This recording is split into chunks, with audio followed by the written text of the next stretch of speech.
আমন্ত্রণ রাতের বাংলাদেশে। শুরুতেই জানাবো শিরোনামগুলো।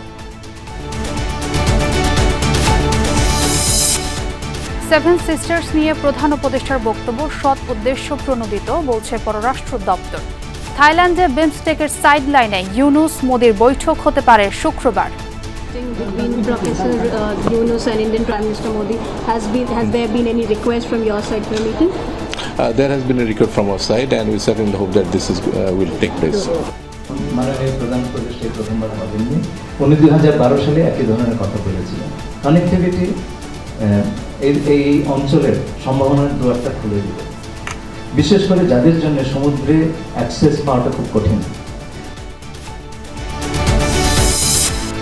দেশে জঙ্গিবাদ উত্থানের মতো কিছুই হয়নি মন্তব্য স্বরাষ্ট্র উপদেষ্টার।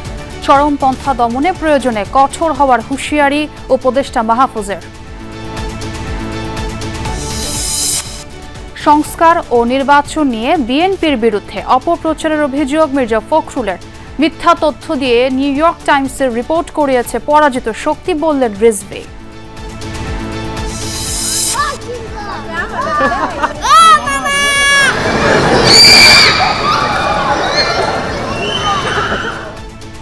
লম্বা ছুটি উদযাপনে আজও চিড়িয়াখানায় মানুষের ঢল, আনন্দে মেতেছে শিশুরা। প্রকৃতির সান্নিধ্যে ঘুরে বেড়াচ্ছেন ভ্রমণ পিপাসুরা। আমি হরিণ দেখছি, বানর দেখছি, বাঘ দেখছি। এবারকার ঈদ আমাদের জীবনের সবচেয়ে সর্বশ্রেষ্ঠ ঈদ। বাচ্চারা মজা হয়েছে, আমরা তো আরো বেশি হয়েছি। আনন্দযাত্রা মুহূর্তেই পরিণত হলো বিষাদে। চট্টগ্রামের লোহাগাড়ায় বাসের সাথে 2 মাইক্রোবাসের সংঘর্ষে 10 জনের প্রাণহানি। রাস্তাটা অনেক বাঘ হওয়ার কারণে এক পাশ থেকে গাড়ি দিয়ে যাচ্ছে, ওই পাশ থেকে কি গাড়ি আসতেছে আসলে খেয়াল করে না। পাশে আর কোনো জায়গা নেই, সেহেতু বড় গাড়িগুলো আসলে ছোট ভেহিকল করে সাইড দিতে পারে না। এছাড়াও রাতের বাংলাদেশে আরও থাকছে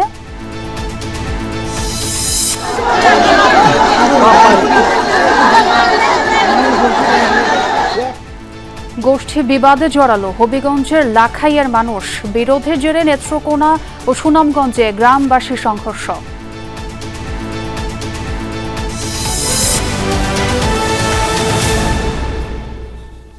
এতক্ষণ শিরোনামগুলো দেখছিলেন, আর আপনাদের সঙ্গে আছি আমি ছোয়া খন্দকার। দর্শক, শুরুতেই জানাবো বিমস্টেক সম্মেলনের খবর। থাইল্যান্ডে বিমস্টেক সম্মেলনের সাইডলাইনে প্রধান উপদেষ্টা ডক্টর মোহাম্মদ ইউনুসের সাথে ভারতের প্রধানমন্ত্রী নরেন্দ্র মোদির বৈঠক হতে পারে শুক্রবার। এ বিষয়ে আশাবাদী পররাষ্ট্র বিভাগ। বিকেলে সম্মেলনের প্রথম দিন শেষে তিনি সাংবাদিকদের সাথে কথা বলেন। এর আগে বিমস্টেকের সম্মেলনের প্রথম দিনে পররাষ্ট্র সচিব পর্যায়ের বৈঠক অনুষ্ঠিত হয়। উপস্থাপন করা হয় ব্যাংকক ভিশন 2030-এর রূপরেখা। ষষ্ঠ বিমস্টেক সম্মেলন আয়োজন নিয়ে তোড়জোড় চলছে বছর জুড়ে। তবে জানুয়ারিতেই নিশ্চিত হয় 7 শীর্ষ নেতা উপস্থিত থাকবেন ব্যাংককে। তাই সাম্প্রতিক ভূমিকম্পের ধাক্কা কাটিয়ে আঞ্চলিক এই আয়োজনের জন্য প্রস্তুত শাংগ্রিলা হোটেল। কড়া নিরাপত্তার চাদরে আশপাশের কয়েকটি এলাকা। বুধবার সম্মেলন শুরু হয় পররাষ্ট্র সচিব পর্যায়ের বৈঠক দিয়ে। এর আগে মিয়ানমার ও থাইল্যান্ডের ভূমিকম্পে নিহতদের স্মরণে নীরবতা পালন করা হয়। পরে এবারের সম্মেলনের 7টি এজেন্ডা নিয়ে প্রারম্ভিক বৈঠকে বসেন শীর্ষ কর্মকর্তারা। মোটা দাগে আলোচনা হয় বাণিজ্যিক জাহাজ ও সমুদ্র পরিবহন সংক্রান্ত চুক্তি নিয়ে। তুলে ধরা হয় যৌথ ব্যাংকক ঘোষণার রূপরেখা। পরে পররাষ্ট্র সচিব মোহাম্মদ জসিম জানান, সাইডলাইনে ভারতের প্রধানমন্ত্রীর সাথে বৈঠক করতে পারেন প্রধান উপদেষ্টা। Between Professor Yunus and Indian Prime Minister Modi, has there been any request from your side for a meeting? There has been a request from our side, and we certainly hope that this will take place. বিকেলে থাইল্যান্ডের পররাষ্ট্র সচিব জানান, Bangkok vision 2030 সফল করাই এবারের সম্মেলনের মূল লক্ষ্য। The meeting set the stage for BIMSTEC's Bangkok Vision 2030. প্রথমবারের মতো বিমস্টেক ব্যাংকক ভিশন 2030-এর মতো লক্ষ্য নির্ধারিত করেছে, যা সংস্থাটির আগামীর কার্যক্রমকে আরও সুনির্দিষ্ট করবে। বিমস্টেককে শক্তিশালী করতে কিভাবে প্রশাসনিক দক্ষতা ও বিভিন্ন ম্যানেজমেন্ট সেন্টারের গতি বাড়ানো যায় তা নিয়ে শীর্ষ নেতারা আলোচনা করবেন। বিমস্টেক সম্মেলনে যোগ দিতে কাল ঢাকা ছাড়ছেন প্রধান উপদেষ্টা ডক্টর মোহাম্মদ ইউনুস। বিকেলে এই বিষয়ে ব্রিফ করেন প্রধান উপদেষ্টার বিশেষ দূত। প্রধান উপদেষ্টা চীন সফর করছেন, কিংবা ভারতের প্রধানমন্ত্রী নরেন্দ্র মোদীর সাথে তার বৈঠকের সম্ভাবনা আছে, এগুলো কিন্তু জিরো সাম গেম নয় যে এক জায়গাতে গেলে অন্য জায়গাতে আমাদের সম্পর্ক নষ্ট হবে। আমরা সব জায়গা থেকে আমাদের সুবিধা অনুযায়ী এবং পারস্পরিক সুবিধা অনুযায়ী যতটুকু এগোতে পারি আমরা সেইটার চেষ্টা করব। শীর্ষ 7 নেতার যৌথ ঘোষণার মধ্য দিয়ে বিমস্টেক সম্মেলন শেষ হবে 4 April. Touhid Hossain, Jamuna news, Dhaka. Seven sisters নিয়ে অন্তর্বর্তী সরকারের প্রধান উপদেষ্টা প্রফেসর মোহাম্মদ ইউনূসের বক্তব্য সৎ উদ্দেশ্যে দেয়া, এমনটাই জানিয়েছে পররাষ্ট্র বিভাগ। বুধবার সংবাদ সম্মেলনে জানানো হয়েছে, প্রধান উপদেষ্টার চীন সফর ভারতের সাথে বাংলাদেশের কোনো নেতিবাচক প্রভাব ফেলবে না। বিমস্টেক সম্মেলনে বিভিন্ন পক্ষের সাথে রোহিঙ্গা প্রত্যাবাসনে কথা বলার চেষ্টাও থাকবে। সম্মেলনের শেষ দিনে বিমস্টেকের চেয়ারম্যানের দায়িত্ব বুঝে নেবেন ডক্টর মোহাম্মদ ইউনূস। মাননীয় প্রধান উপদেষ্টা প্রথমবার বলেননি, উনি 2012 সালে একই ধরনের কথা বলেছিলেন। কানেক্টিভিটি এই অঞ্চলের সম্ভাবনার দুয়ারটা খুলে দিবে, বিশেষ করে যাদের জন্য সমুদ্রে অ্যাক্সেস পাওয়াটা খুব কঠিন। আমরা কিন্তু কানেক্টিভিটি জোর করে চাপিয়ে দেব না, দেওয়ার অবস্থা আমাদের নাই। কেউ যদি নেন খুব ভালো, আর না নিলে কী করবো আমরা, আমাদের কিছু করার নেই। অত্যন্ত সদুদ্দেশ্য প্রণোদিত কথাই তিনি বলেছেন। এটা হচ্ছে এখন যদি এর ব্যাখ্যা অন্যরকম দেওয়া হয়, আমরা তো সেই ব্যাখ্যা ঠেকাতে পারছি না। আমরা শুধু এটুকু বলতে পারবো যে আমরা কানেক্টিভিটি সকলের ইকুইটেবল বেনিফিটের জন্য আমরা দিতে আগ্রহী আছি। কেউ নেবেন তো ভালো, না নিলে নেবেন না। দেশের জঙ্গিবাদ উত্থানের মতো কোনো ঘটনা ঘটেনি বলে জানিয়েছেন স্বরাষ্ট্র উপদেষ্টা জাহাঙ্গীর আলম চৌধুরী। আইন শৃঙ্খলা পরিস্থিতি ধীরে ধীরে উন্নত হচ্ছে বলেও জানান তিনি। পুলিশের মাধ্যমে নিরীহ কেউ যেন হয়রানির শিকার না হয় সে বিষয়ে সজাগ থাকার পরামর্শ দেন উপদেষ্টা। সকালে রাজধানীর বিভিন্ন থানা পরিদর্শনে গিয়ে এসব কথা বলেন তিনি। ঈদ শুভেচ্ছা বিনিময় ও থানা পরিদর্শনের অংশ হিসেবে দুপুরে ঢাকার তেজগাঁও শিল্পাঞ্চল থানায় যান স্বরাষ্ট্র উপদেষ্টা জাহাঙ্গীর আলম চৌধুরী। পরিদর্শনের অংশ হিসেবে ঘুরে দেখেন পুরো থানা, খোঁজ নেন বাহিনীর সদস্যদের। দেশের মানুষের নিরাপত্তার স্বার্থে ঈদের ছুটি না নিয়ে পুলিশ সদস্যদের নিরলস পরিশ্রমের প্রশংসা করেন উপদেষ্টা। দুষ্কৃতিকারী যেন কোনো অবস্থায় ছাড়া মানে দুষ্কৃতিকারী কোথায় কি, কোথায় বাড়ি কি, এইগুলি আমার দেখানো দুষ্কৃতিকারী এবং দুষ্কৃতিকারী তাকে আইডিয়ার আওতায় নিয়ে আসে। এর আগে বাড্ডা থানা পরিদর্শন করেন স্বরাষ্ট্র উপদেষ্টা। বলেন, ধীরে ধীরে উন্নতি হচ্ছে আইন শৃঙ্খলা পরিস্থিতির। মানে কোন পোস্ট কি বলে এটা সম্বন্ধে আমি কোনো কমেন্ট করতে চাচ্ছি না, বাট এখানে হলো কোনো ধরনের জঙ্গিবাদের কোনো উত্থান হচ্ছে না।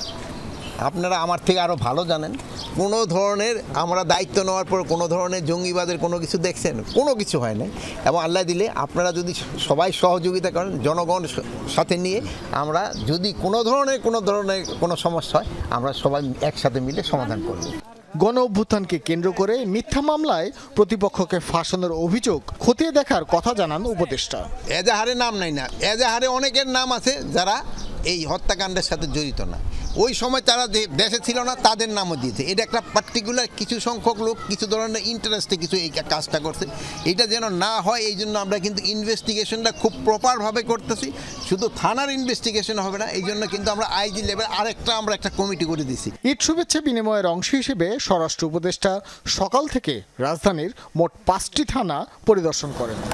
ভাস্কর ভাদুরী, যমুনা নিউজ, ঢাকা। এদেশের চরমপন্থার সুযোগ কাউকে নিতে দেয়া হবে না, এমন হুঁশিয়ারি দিয়েছেন তথ্য উপদেষ্টা মাহফুজে আলম। বাংলাদেশের যে গণতান্ত্রিক ব্যবস্থা আছে, এই গণতান্ত্রিক ব্যবস্থা সুরক্ষা এবং গণতান্ত্রিক পদ্ধতিতে দেশ পরিচালনার ক্ষেত্রে আমরা খুবই বলিষ্ঠ ভূমিকা রাখব এবং আমরা রেখেছিও বটে।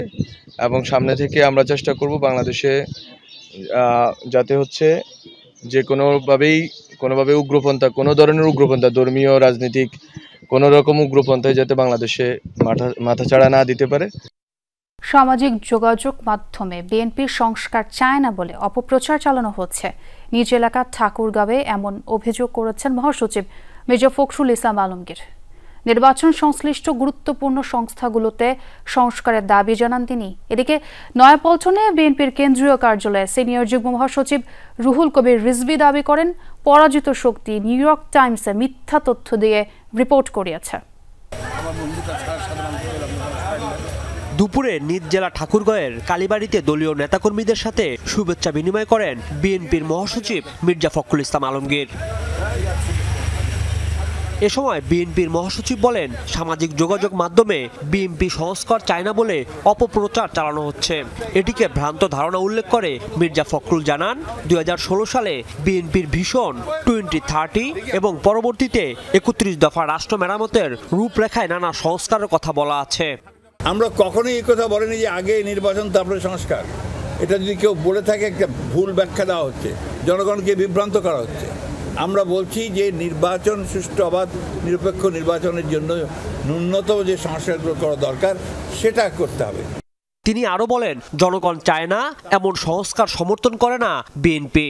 আর যারা এসছেন সংস্কারে খুব জ্ঞানী মানুষ, পণ্ডিত লোক, বিশাল বিশাল ইউনিভার্সিটি থেকে ডিগ্রি করে এসছেন, তারা দিচ্ছে, তাদেরকে আমরা শ্রদ্ধা করি, সম্মানও করি।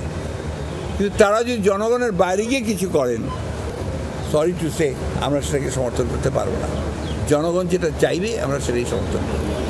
এদিকে সকালে নয়াপল্টনে বিএনপির কেন্দ্রীয় কার্যালয়ের এক প্রেস ব্রিফিংয়ে সিনিয়র যুগ্ম মহাসচিব বলেন, লুটপাটের টাকা ব্যবহার করে পরাজিত শক্তি বাংলাদেশকে কলঙ্কিত করার চেষ্টা করছে। নির্বাচনের রোডম্যাপ ঘোষণা করা না হলে ষড়যন্ত্র বাড়বে। নানা ধরনের যে অপতথ্য ছড়ানো হচ্ছে তার আরেকটি প্রমাণ হলো নিউ ইয়র্ক টাইমসে বাংলাদেশে আবার ইসলামী উগ্রবাদের উত্থান ইত্যাদি বলে আপনার যে প্রতিবেদন প্রকাশ হয়েছে আপনারা জানেন।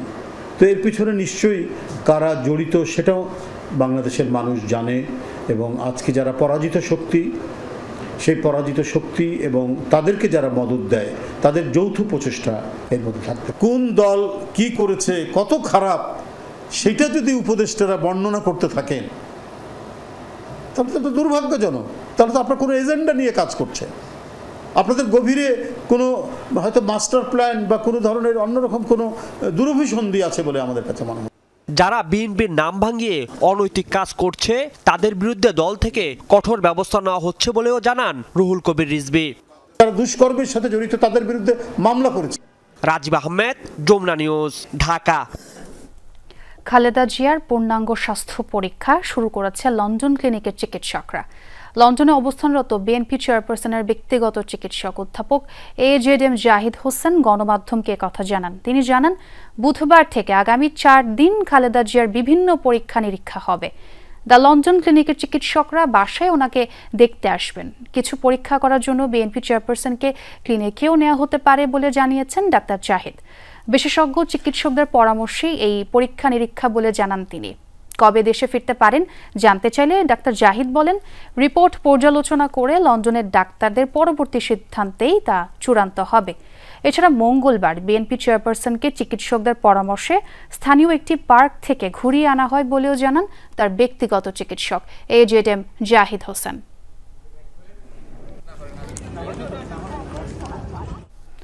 শেখ হাসিনার বিরুদ্ধে জুলাই গণহত্যা মামলার খসড়া তদন্ত রিপোর্ট আন্তর্জাতিক অপরাধ ট্রাইব্যুনালের প্রসিকিউশনে জমা দিয়েছে তদন্ত সংস্থা। চিফ প্রসিকিউটর বলেছেন, গণহত্যার নির্দেশদাতা হিসেবে শেখ হাসিনার বিরুদ্ধে মামলা প্রমাণের বহু উপাত্ত আছে প্রতিবেদনে।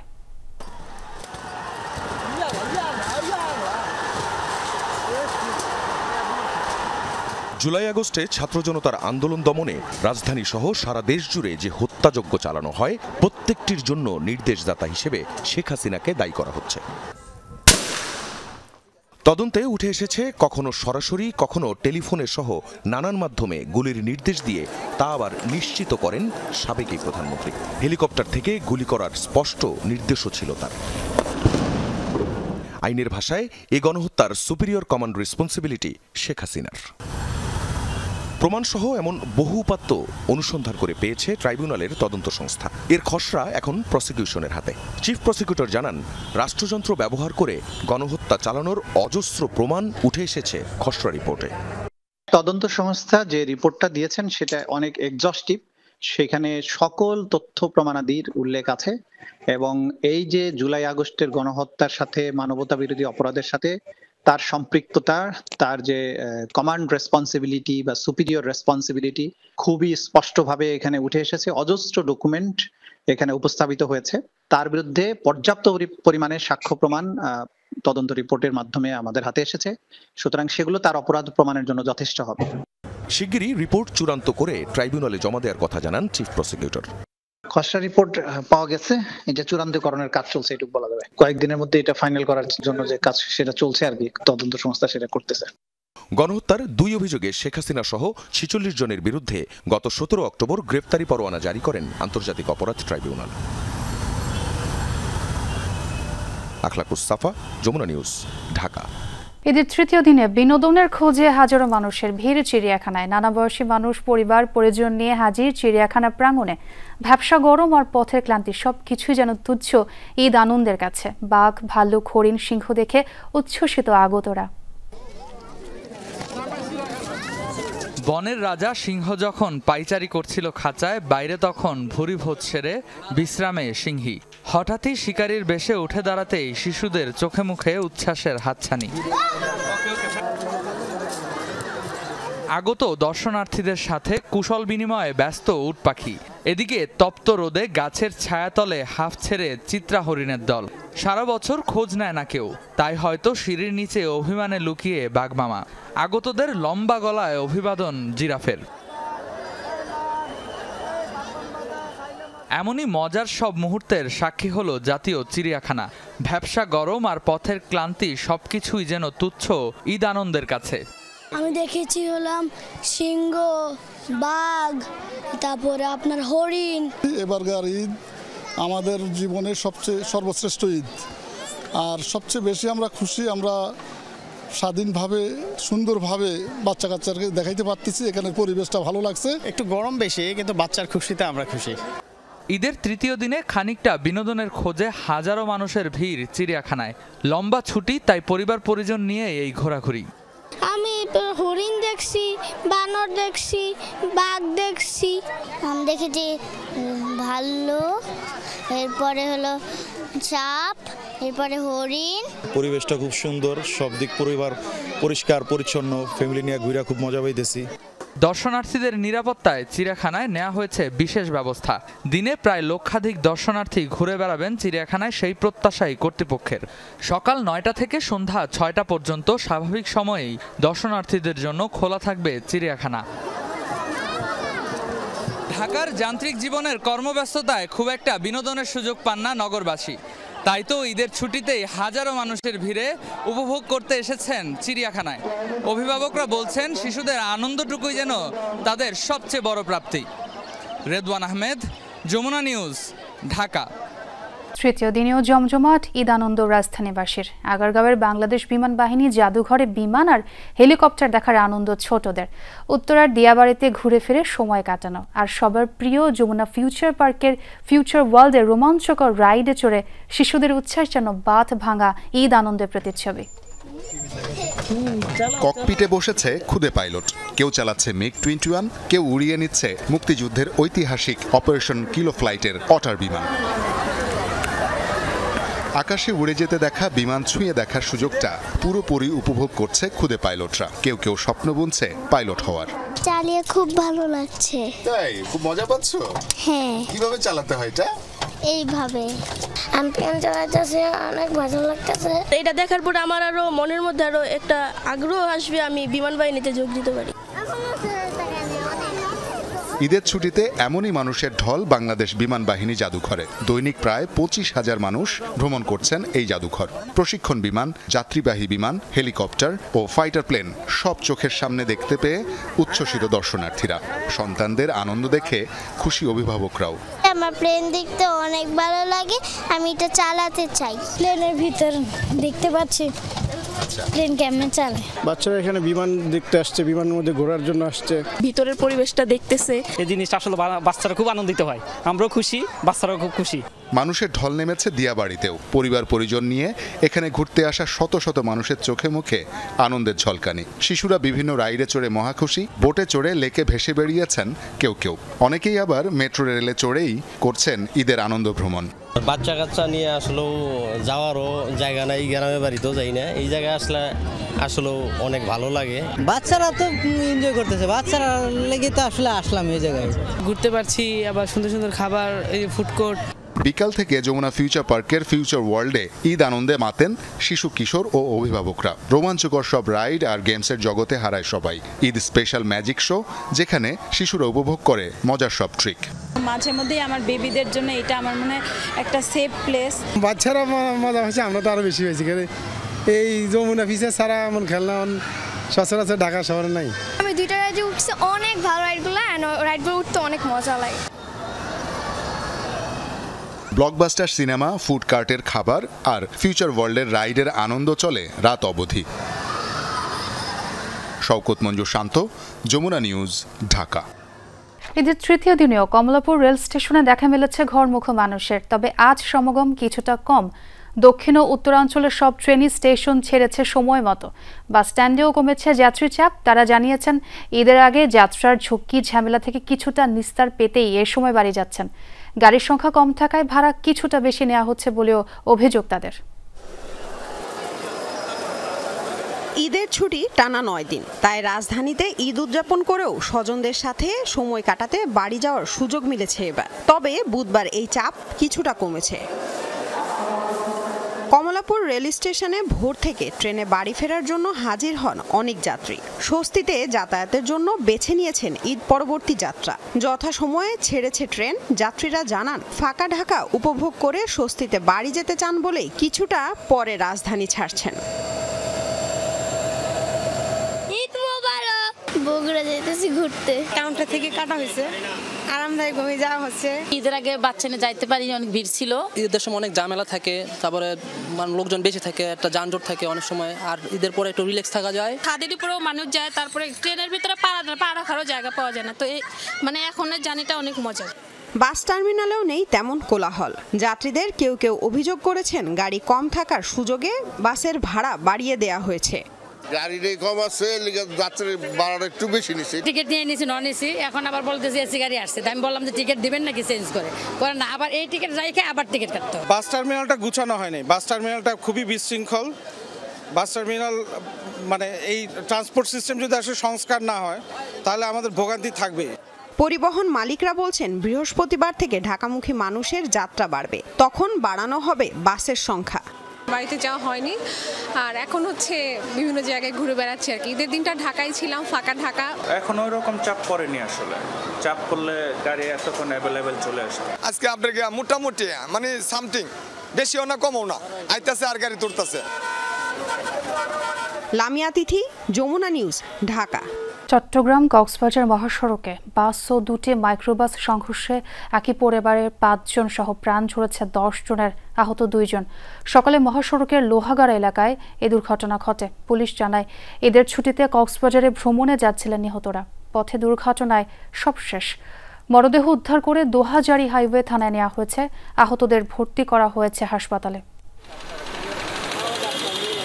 ঈদ আনন্দ ভ্রমণের জন্য কক্সবাজারের উদ্দেশ্যে ছিল যাত্রাটি, তবে মুহূর্তেই রূপ নিল বিষাদে। চট্টগ্রাম কক্সবাজার মহাসড়কে বাস ও দুটি মাইক্রোবাস সংঘর্ষে যেন চোখের নিমিষেই সব শেষ। প্রত্যক্ষদর্শীরা জানায় লোহাগাড়ার চুন্তি জাঙ্গালিয়া এলাকায় নিয়ন্ত্রণ হারায় চট্টগ্রামমুখী রিল্যাক্স পরিবহনের বাস। এ সময় কক্সবাজারগামী মাইক্রোবাসের সাথে হয় সংঘর্ষ। পরে পেছন থেকে আরেকটি মাইক্রোবাস দুর্ঘটনা কবলিত পরিবহনে ধাক্কা দেয়। ঘটনাস্থলেই মারা যায় 7 জন। আহতদের উদ্ধার করে হাসপাতালে নেওয়া হলে আরও প্রাণহানির ঘটনা ঘটে।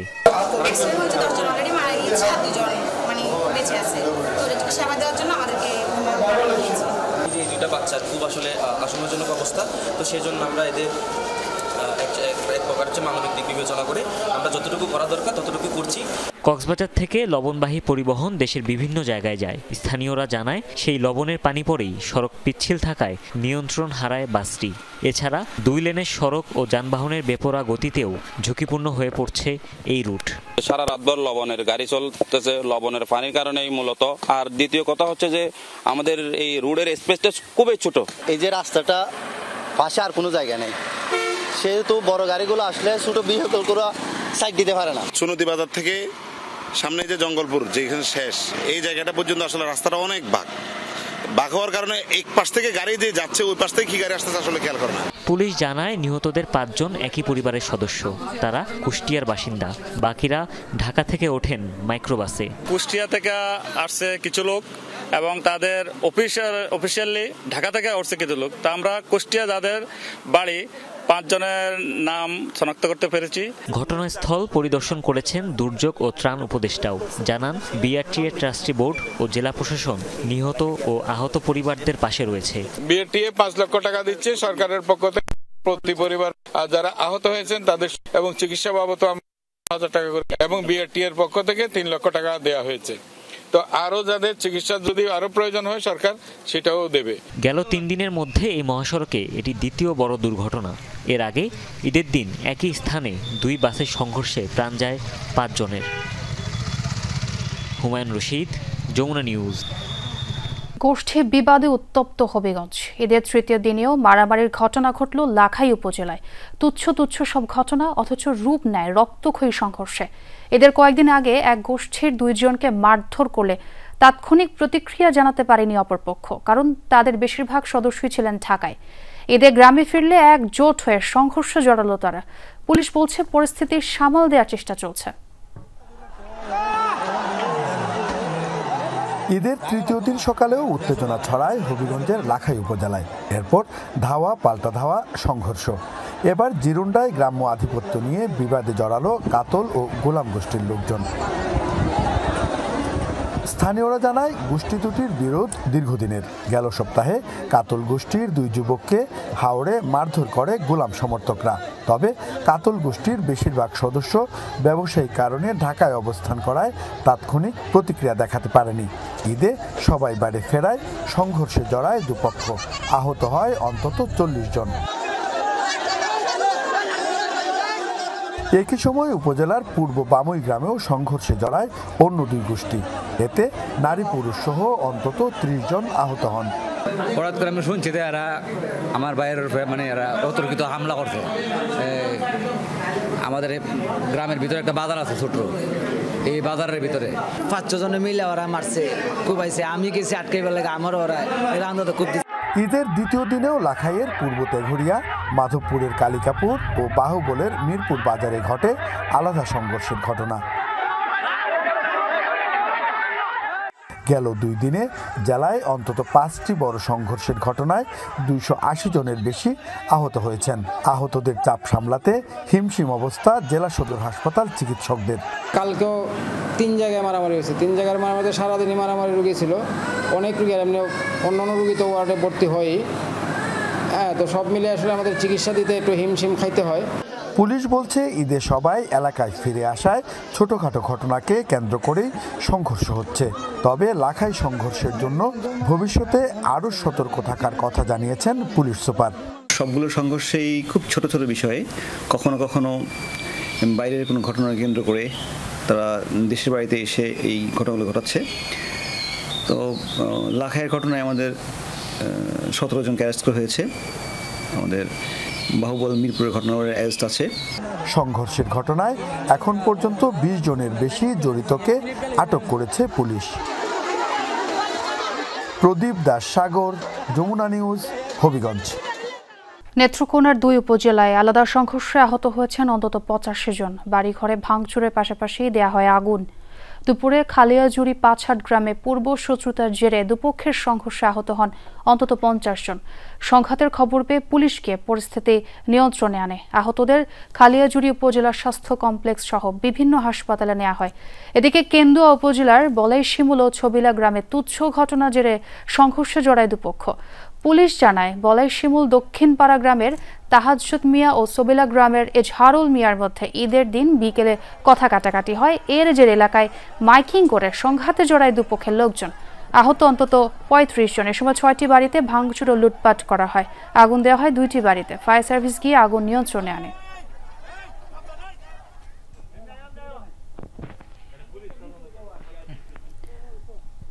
অন্যদিকে উপজেলার আমরিয়া গ্রামে এই ঘটনা ঘটে। পুলিশ জানায় জমির মালিকানা নিয়ে দীর্ঘদিন ধরে মিরাজ ও নাজমুল পক্ষের লোকজনের বিরোধ চলছিল। সে জের ধরে উভয় পক্ষ মুখোমুখি হলে প্রথমে কথা কাটাকাটি হয়। এক পর্যায়ে দুই পক্ষের লোকজন লাঠি সোঁটা, ইট পাটকেল ও ধারালো অস্ত্র নিয়ে সংঘর্ষে জড়ায়। ব্রাহ্মণবাড়িয়ার আখাউড়ায় চলন্ত ট্রেনের ছাদে টিকটক ভিডিও করার সময় ছিটকে পড়ে 2 তরুণ মারা গেছেন।